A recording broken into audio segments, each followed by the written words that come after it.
Friends, வீட்டு நாயா வாழ்றது எவ்வளவு பெரிய கஷ்டம்னு தெரியுமா? நினைச்ச நேரம் சாப்பிட முடியாது, நினைச்சத சாப்பிட முடியாது.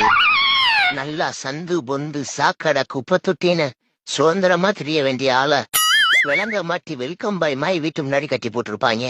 அவங்க வீட்டை காவல் காக்கணும், அவங்க பிள்ளைகளுக்கு போர் அடிச்சிச்சுன்னு அவங்க கூட விளையாடணும்.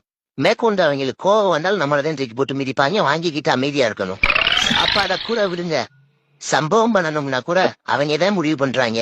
அப்படியே சந்தோஷமா இருந்த 2-3 பிள்ளை குட்டி பெத்தா கூட அதையும் நல்ல விலைக்கு வித்துடுறாங்க.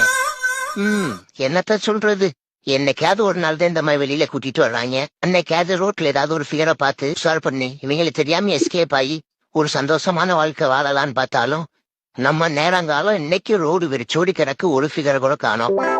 என்னதான் நடக்கும்னே தெரியல. என்ன ஓனர் ஒரு மாதிரி முறைச்சு பாக்குறான், மைண்ட் வாய்ஸ் நினைச்சு சத்தமா